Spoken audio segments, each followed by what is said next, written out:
essa é a sua nova rede de apoio. E hoje nós vamos começar falando sobre sala de parto, a importância do pediatra na sala de parto. O pediatra na sala de parto, amiga, é muito importante, porque a hora que ele chega numa sala de parto, ele tem que conversar com a mãe, ver o pré-natal. Isso, quando a mãe já teve a consulta com o pediatra antes do parto, já facilita bastante. Mas na maioria dos casos não é isso que acontece. Geralmente esse primeiro contato com o pediatra é feito na sala de parto mesmo. Então o pediatra vai chegar, vai ver o pré-natal, vai conversar com a mãe, vai conversar com o obstetra. É isso que a gente vê muito, né? Isso, e tem um dado muito importante que a gente não pode esquecer, que 1 em cada 10 recém-nascidos vão precisar de algum tipo de ajuda para começar a respirar. 1 em cada 100 vai precisar de uma reanimação um pouco mais avançada. E 1 em cada 1.000 vai precisar de uma reanimação com intubação, massagem cardíaca, tudo. Então, é muito importante o pediatra. Se você, por um acaso, não conseguiu, antes do pré-natal, fazer essa consulta, a hora que o pediatra chega na sala de parto, passar todos os dados do pré-natal, deixar o pediatra consciente do que ele vai receber na hora do nascimento. É importante porque, às vezes, a mãe faz todas as consultas, passa em consulta, passa com o pediatra, e mesmo assim acontecem as fatalidades, né? Que nem você falou da porcentagem 1 em cada 100 bebês precisa de ajuda para respirar, não respira sozinho. A gente tem que agir, o pediatra tem que fazer alguma coisa para esse bebê começar a respirar e dar início aí na vida. Então é muito importante essa conversa com o pediatra.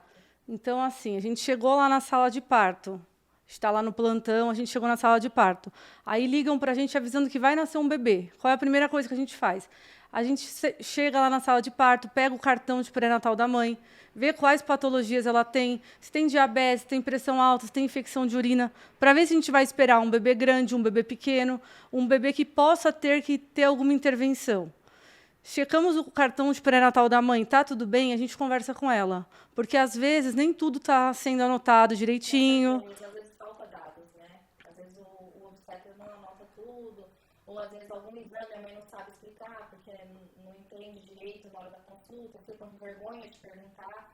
A gente fazendo essa dupla checagem com a mãe e com o cartão de pré-natal, deixa a gente mais seguro para o que vai receber, o bebê que vem, entendeu? Sim. Chegando lá na sala de parto, nós vamos ver a temperatura da sala. A temperatura não é adequada para a mãe, para os médicos, os enfermeiros. Não é nada confortável a temperatura. É uma temperatura que fica entre 23 e 26 graus. É um pouco quente. É um pouco quente, a gente costuma passar mal, fica suando, mas está tudo... Principalmente quem está operando, porque põe aqueles capotes estéreis, a gente que fica no bercinho aquecido, porque onde a gente leva o bebê, é um berço que ele aquece, é um berço aquecido. Então é muito quente ali, justamente para o bebê não sentir essa diferença de temperatura quando nasce, né? Sim. Conversado com a mãe, visto o cartão de pré-natal, checado a temperatura da sala, a gente vai fazer um check-up. A gente vai checar todo o material do berço. A gente testa o laringo, que é O material que a gente usa para, se precisar de uma via aérea mais avançada, vamos supor, o bebê nasceu, não chorou, a gente tem a primeira etapa, que é uma ventilação não invasiva. Aí o bebê chora, tudo bem. Se mesmo com essa ventilação não invasiva, o bebê ele não chora, a gente precisa passar um tubinho que vai auxiliar na respiração. Para passar esse tubinho no bebê, precisa do laringo, que é um material que usa, né? Isso.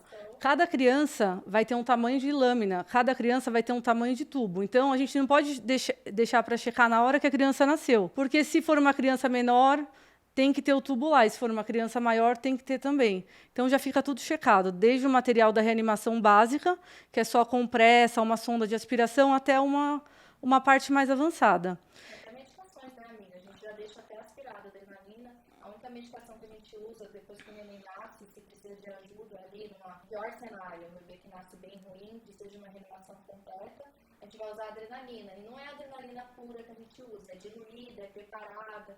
Então leva um tempo. Se a gente deixa para preparar na hora ali da correria, corre o risco de cair material, se perder, e você acaba perdendo o tempo, né? Sim.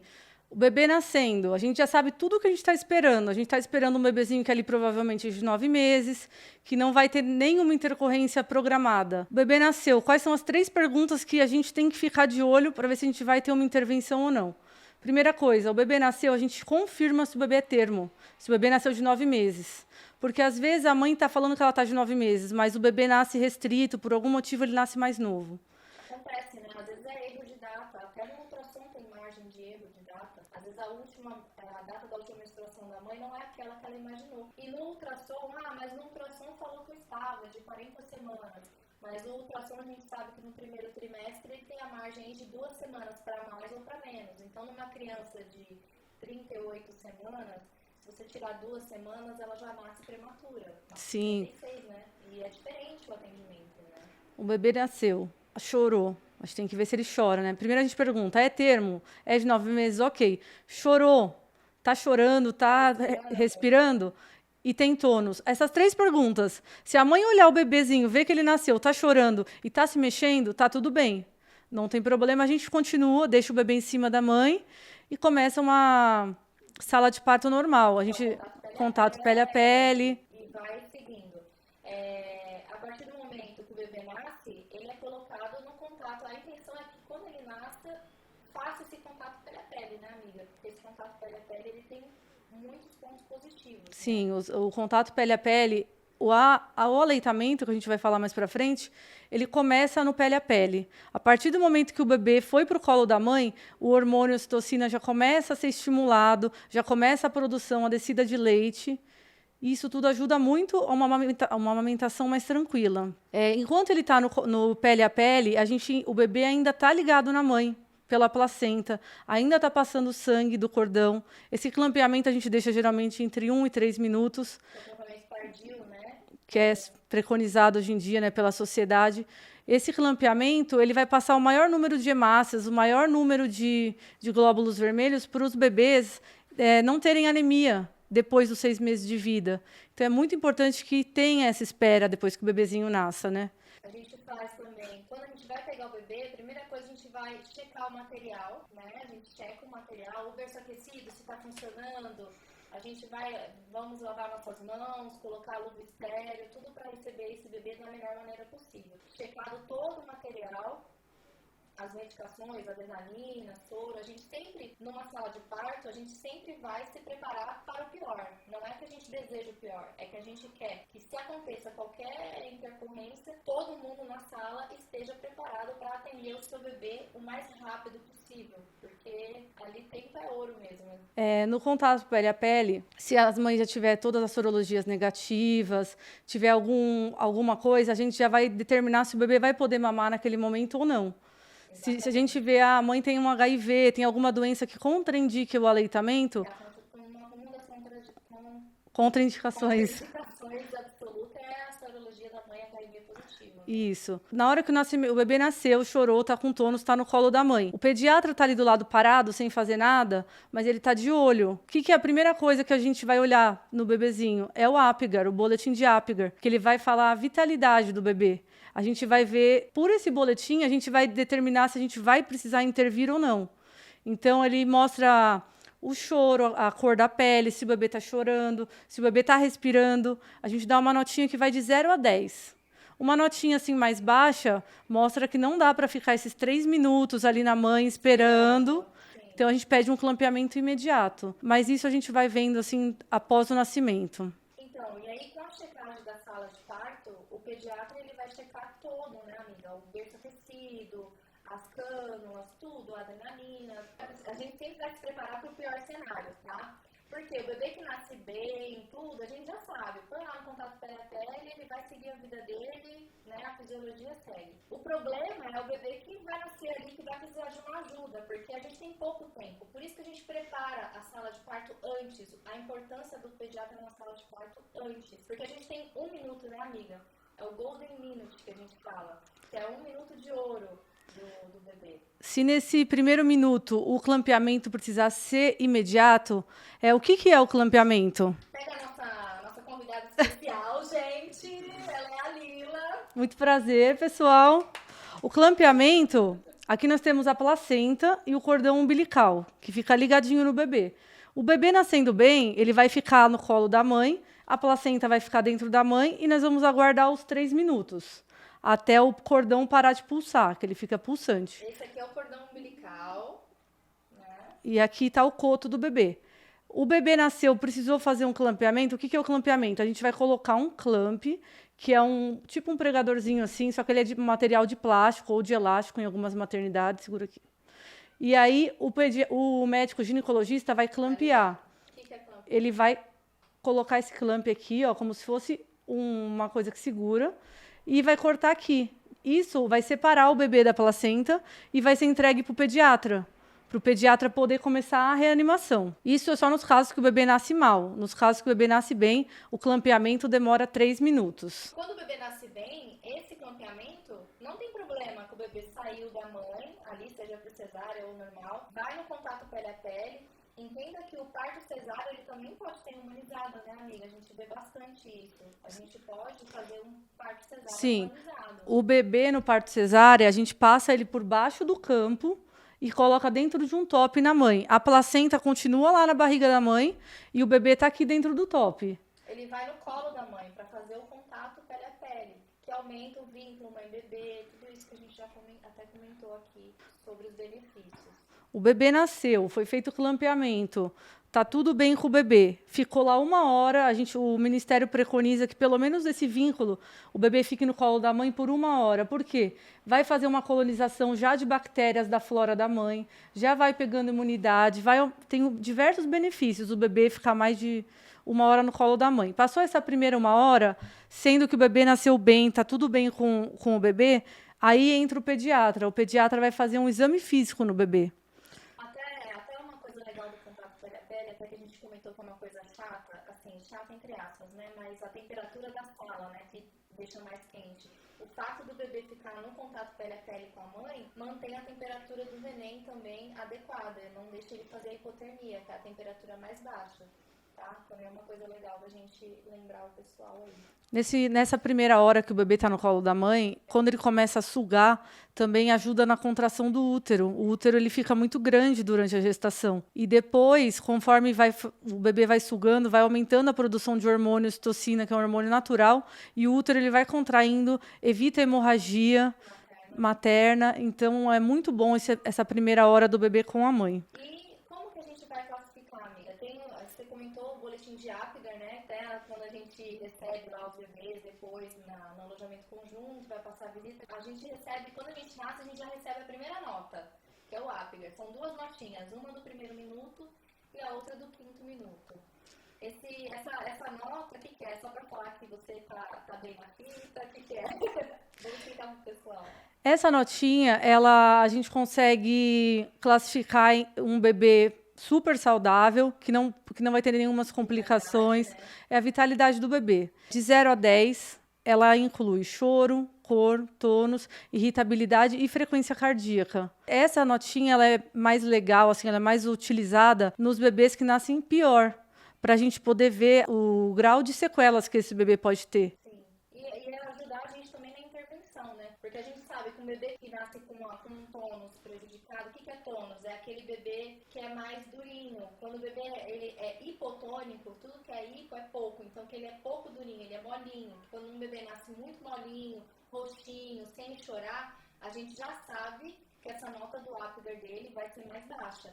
E a gente já sabe também que o clampeamento, a gente não vai poder deixar ele lá 1 minuto, 3 minutos, esperando o clampeamento tardio, que é o mais preconizado. É o custo-benefício. Aí a gente vai pedir o precoce e vai atender esse bebê o mais rápido possível, visando no minuto de ouro, né? Sim, a gente sempre fala muito nesse minuto de ouro. O que é esse minuto de ouro? Esse minuto de ouro é quando a gente tem 1 minuto para fazer o bebê voltar a respirar, fazer o coraçãozinho dele voltar a bater. Em 1 minuto a gente tem que ventilar o bebê com ambu, tem que aspirar e fazer a intubação. Porque quanto antes você fizer, se você conseguir fazer tudo isso em 1 minuto, vai ser menor a chance de sequelas. Você auxilia, né, essa oferta de oxigênio. Quando o bebê ele não respira sozinho, quando ele nasce, ele não respira sozinho, você tem que fazer isso por ele, você tem que auxiliar, porque essa diminuição de oxigênio vai prejudicar o cérebro. Então, a gente fala, o cérebro que não recebe oxigênio, ele acaba causando sequelas no bebê, às vezes não ali imediata, às vezes futuramente, entendeu? Então, a gente precisa oxigenar. O que é oxigenar? que a Gabi estava comentando. A gente é uma ventilação com uma máscara, como se fosse uma máscara de inalação. A gente tampa o narizinho e a boquinha do neném e ajuda com um balãozinho que chama ambu, né? Ou o ventilador manual em T, que ele controla a pressão, porque cada mão tem uma pressão, né? Eu tenho uma força, a Gabi tem outra, e a gente faz essa oferta de oxigênio para deixar o cérebro desse neném oxigenando e não ter nenhuma sequela futuramente.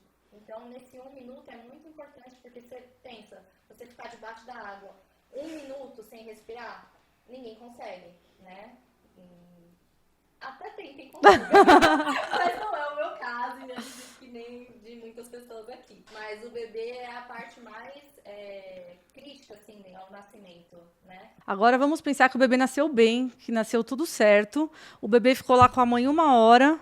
O que o pediatra vai fazer depois dessa 1 hora? Tem mães que não querem soltar o bebê pra gente examinar, mas tá tudo bem. Mas a gente tem que examinar. Às vezes a gente vai examinando ali no colo, já vai auxiliando, né? A mãe que é permitido o aleitamento já. A gente estimula esse aleitamento precoce, que nem a Gabi falou, que já diminui a hemorragia materna, tudo, aumenta o vínculo da mãe e do bebê. Então a gente já vai auxiliando aí no aleitamento materno precoce. E a gente tem uma técnica de examinar os bebês, né? Sim. Quando a gente pega um bebê no bercinho lá, o bebê tá deitadinho lá no berço. O que a gente faz?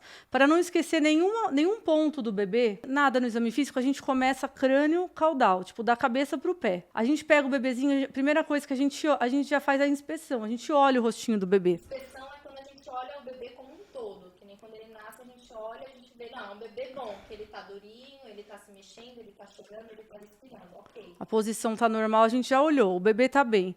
A gente começa pela cabeça, a gente vê a fontanela. A fontanela é a moleirinha do bebê. Ou a gente vê se a fontanela está ampla, se ela está comunicante, se ela está muito grande, muito pequena. Olhou a moleirinha do bebê, a gente vai descendo, a gente olha a posição do olho. Por quê? Tem bebês sindrômicos que nascem com síndrome de Down, com algumas síndromes genéticas. Olhou a posição do olho, olha a implantação da orelha, vê se a implantação está normal.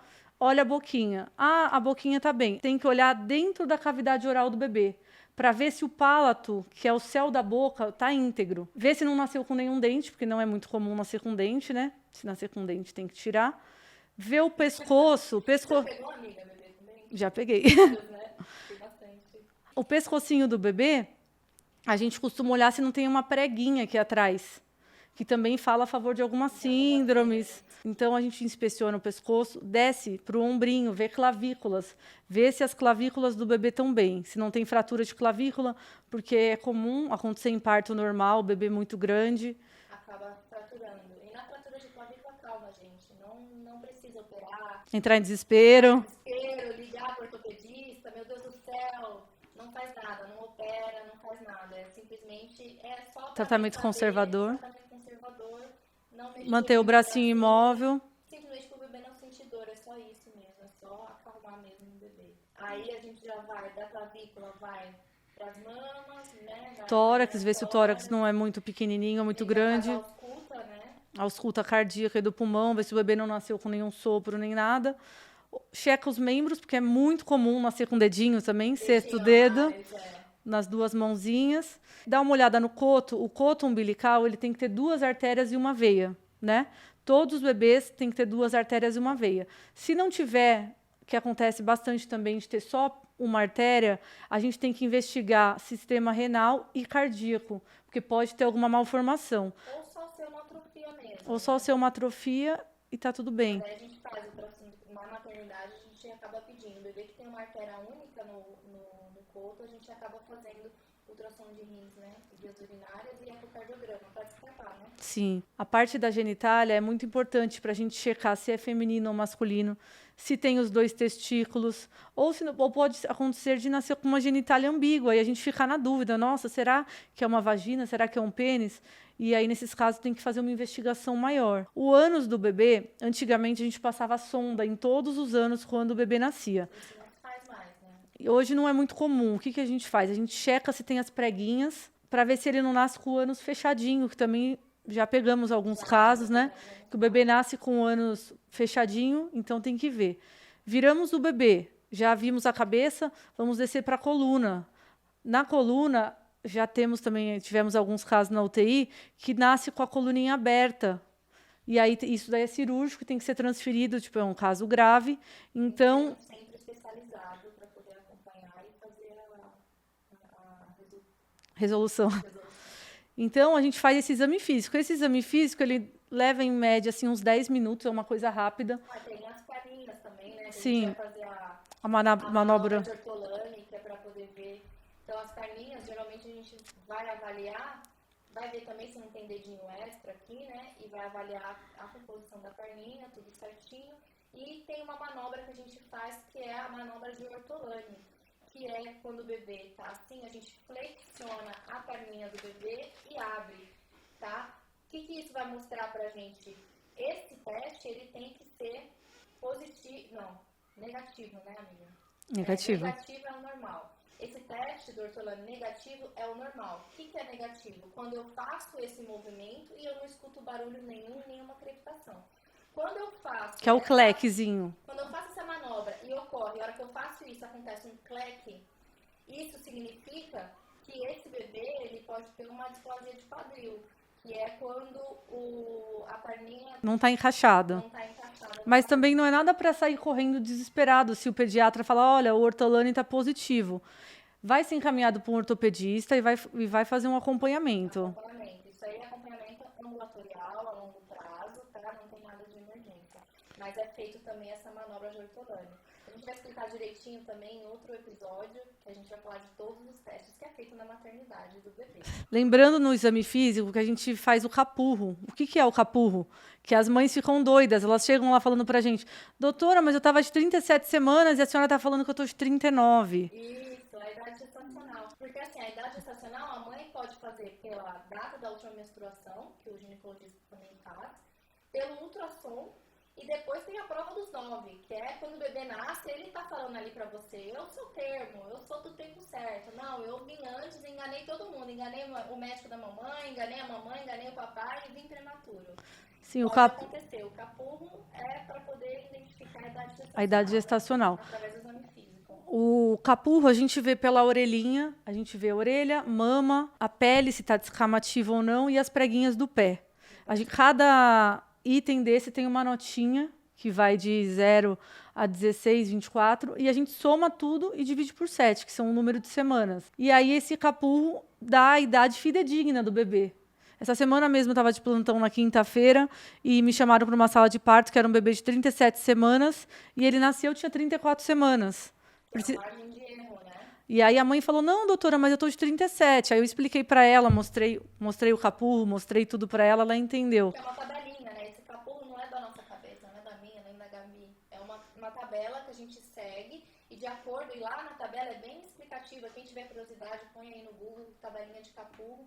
Vocês vão ver que é bem explicativa. A orelhinha, se está mais dobrada, se está mais retinha, o tamanho da mama, da glândula mamária, o pezinho, tudo. É muito autoexplicativo essa tabelinha. Então, é ela que a gente acaba seguindo para definir mesmo a idade gestacional que o bebê nasceu.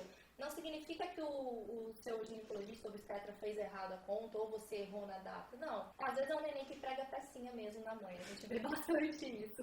Sim. Terminando o exame físico, a parte mais chata que as mães não gostam, algumas até ficam meio nervosas, são as vacinas. Amiga, também a gente mede, né? Tudo.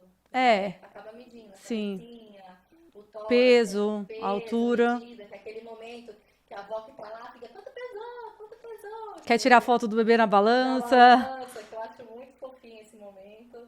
É muito legal. E no prematuro não é o capurro, viu, gente? As mães de prematuro não é capurro que faz. É uma outra tabela, chama New Ballard, é bem mais complicado de fazer.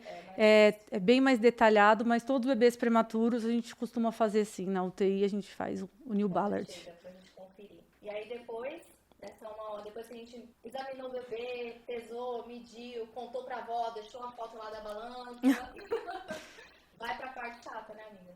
Sim, aí tem a parte das profilaxias. Sim. Começamos com a vitamina K. A vitamina K, ela é uma medicação que é para prevenir doença hemorrágica do recém-nascido. É uma injeção intramuscular que é feita no bebê, tá? Na perninha. Sim, o recém-nascido ele tem a função hepática imatura na hora que ele nasce. Então, ele ainda não começou a produzir essa vitamina K que todo mundo produz. Então, a gente faz uma dose baixinha, 1 miligrama, é dose única para qualquer recém-nascido, independente do peso, para evitar que o bebê faça doença hemorrágica. Hoje em dia, com esses planos de parto, com umas mães assim mais naturais, elas não acabam não aceitando. Porém, ela é muito... Ela é indicada e está no protocolo. Isso, está no protocolo do Ministério da Saúde e é muito bom para prevenir, porque a gente já pegou na UTI quantos bebês com doença hemorrágica. A doença hemorrágica, o bebê ele começa a sangrar o estômago, ele começa a vomitar um pouquinho de borra de café, um vômito que vem com uma coloraçãozinha um pouco amarelada, acastanhada, né? É uma borra de café. Começa a vomitar assim e do nada a criança começa a ter muito resíduo. A gente passa a sonda, fica 10, 20 ml. A doença hemorrágica, ela é controlada? Ela pode ser controlada, mas tem caso que não. Então, por que você vai deixar de fazer uma medicação no seu bebê que você pode fazer com ele no peito, não vai sentir dor nenhuma, é uma injeçãozinha super rápida que pode prevenir até o óbito do bebê, né? Sim, com certeza. A função hepática é imatura, mas aí tem a passagem do leite da mãe, dá para passar... Tá. É muito baixa. É muito baixa. A transconcentrada ali, a vitamina K é muito baixa para passar para o bebê. Então, o ideal é ser feito mesmo essa medicação intramuscular no bebê. Tá? Na perninha, que nem a Gabi falou, tem mãe que a gente dá a ideia de colocar. A hora que tá ali no peito, faz, porque ele já tá ali no colinho da mãe dele, escutando o coração dela, mamando, tá mais tranquilo. Então, é bem mais... menos traumático fazer dessa forma. A segunda medicação que a gente faz é a vacina da hepatite B. A vacina da hepatite B, a primeira dose, todos os bebês já recebem na maternidade, seguindo o cronograma vacinal do Brasil, né? Sim, do mundo. Então, a primeira dose, o bebê nasceu, já toma uma dose de hepatite B. E tem o Credê também, que é um colírio, tá? Que vai pingar uma gotinha em cada olho de todos os bebês também. Conjuntivite gonocócica. Isso. Não consigo falar isso.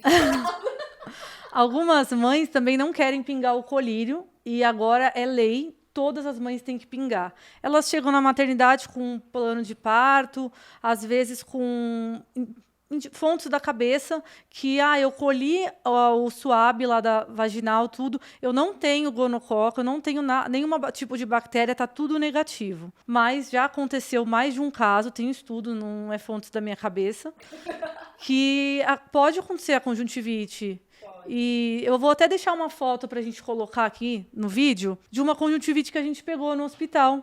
A mãe tinha, no hospital particular, a mãe tinha todas as sorologias negativas. E acabou acontecendo. E acabou acontecendo. E o bebê ficou cego de um olho. Por conta de uma gota de colírio que ela não deixou pingar. Então, assim, a gente sabe que é sofrido até pro bebê. Ele nem vai lembrar disso daqui a uns anos. Mas ele vai... Mas existem formas, né, de fazer isso, de acalentar o bebê e a mãe. Eu acho que, às vezes, a forma como abordar essa mãe, talvez, dá para conversar, explicar. Lógico, tem aquelas pessoas que são mais, né, não quero ir pronto, acabou, quero seguir meu plano de parto 100%, não quero nada além disso. Tudo bem, a gente respeita, mas sempre que acontece esses casos, a gente procura sentar com essa mãe, com esse pai, se tem vó, tia, a gente conversa, a gente explica, expõe todos os riscos, porque às vezes ela lê na internet, ou a vizinha fala, ou alguém fala, não deixa fazer porque dói, não acontece Porque o que nada. acontece? O colírio, quando você passa no olhinho do bebê o Credê, tem uma certa porcentagem que não é baixa, que ele causa uma conjuntivite química. Então, assim, é o que elas falam. Eu não vou fazer pingar o colírio para não ter a conjuntivite, mas vai dar a conjuntivite? Pode ser que dê, mas tá tudo bem. É só limpar com gás, é uma secreçãozinha amareladinha que dura 24 horas. E vai sarar sozinho e pronto, acabou. Entendeu? Não vai ter problema nenhum. Não vai acontecer igual esse caso aí que... A criança ficou cega. E a última medicação é a vacina BCG, que geralmente não está sendo mais feita na sala de parto. Está sendo feita com 24, 48 horas de vida no alojamento conjunto, que é feita no bracinho da criança para prevenir tuberculose. Terminando as medicações, que são essas 4, o banho. O momento mais esperado, eu acho, que é o momento do banho para colocar o lookinho que a mãe separou, que às vezes o pai esquece, né, dá todo aquele chabu. Mas o banho... Com quanto tempo a gente pode dar o banho? Essa que é a questão. Quanto tempo pode dar o banho depois que o bebê nasce? Depende. Vai nascer, já vai pro Hoje em dia a gente não dá mais o banho precoce. O banho agora, ele ficou para depois de 24 horas de vida. Ah, mas o meu bebê nasceu todo melecado com aquela melequinha branca. O que que é aquela melequinha branca? É maravilhoso, maravilhoso. Ajuda na temperatura do bebê, protege a pele do bebê. Não tem que ter crise, gente. É um paninho ali para secar o bebê. Põe a roupinha, o seu neném tá lindo. Cheiro de neném é a melhor coisa que tem. Não se apega. Ai, não tomou banho. Uma das principais causas de desconforto respiratório após o nascimento É a hipotermia. a hipotermia e o desconforto respiratório. Então, o bebê fica geladinho depois do banho, começa a fazer taquipneia, começa a ficar cansadinho. Então, não é indicado o banho. 24 horas. Tem uma situação que tem indicado o banho, né, amiga? Sim.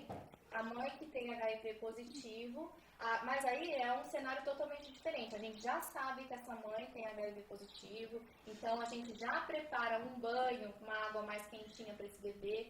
Que o bebê imediatamente que nasce da mãe que é soro positivo, ele vai pro banho. Tá? E aí, para eliminar as secreções, restos do parto, do líquido, tudo para o bebê evitar de ter esse contágio. Exatamente. Mas aí é outro cenário. Nos bebês que a mãe é HIV negativo, preconiza-se o banho depois de 24 horas de vida, a fim de evitar a hipotermia, que é a temperatura baixa do bebê, tá? Para não ter essas complicações. O bebê só vai tomar banho depois de 24 horas de vida. Mas nessas 24 horas de vida, a gente mantém a troca de fralda, mantém o coto bem higienizado, limpo e seco, sempre para fora da fralda, para ele poder ficar bem arejado. Sim. E evitar, né, as contaminações, infecções do coto. E não dói limpar o coto, gente. Não dói. O que é o coto? O coto aqui, ó, onde era... Lembra que cortou aqui? Então, vocês vão limpar, tá? Aqui é o nosso clamp, bem fajuto. Vai limpar, a gente vai ensinar também em outro vídeo a fazer a higiene desse coto, tá? Mas o importante é limpar bem isso aqui, porque realmente, se você não limpa, acaba infeccionando, tá? E se isso aqui infecciona, você provavelmente não vai receber alta da maternidade, porque se começa a infeccionar, né, amiga? No começo, no primeiro e segundo dia, já começa um cheiro forte. Quanto menos limpa, começa a juntar uma secreçãozinha amarelada com um pouco de sangue. O odor é bem fétido e pode causar uma infecção maior, que o bebê tem até que tomar antibiótico internado na veia. Na veia, isso é o que mais judia do bebê. E são 7 a 10 dias internado, por conta de uma falta de passar água e sabão no coto, que é o que precisa. É o que precisa. Então, às vezes a mãe não limpa por conta de aflição mesmo, agonia. Ou a hora que vai limpar, o neném começa a chorar, a berrar, mas às vezes ele não tá chorando por conta da limpeza que tá doendo. Porque o algodão tá gelado, ou às vezes coloca o álcool também tá gelado. O bebê é bravo, né? O bebê é bravo, tá ali, bravão, tá sem roupa, gostou do look, não quer ficar sem. E é isso, gente. Tem que limpar esse umbigo. E aí, amiga, você lembra mais de alguma coisa? Acho que de sala de parto é só. Eu espero que vocês todas tenham um excelente parto.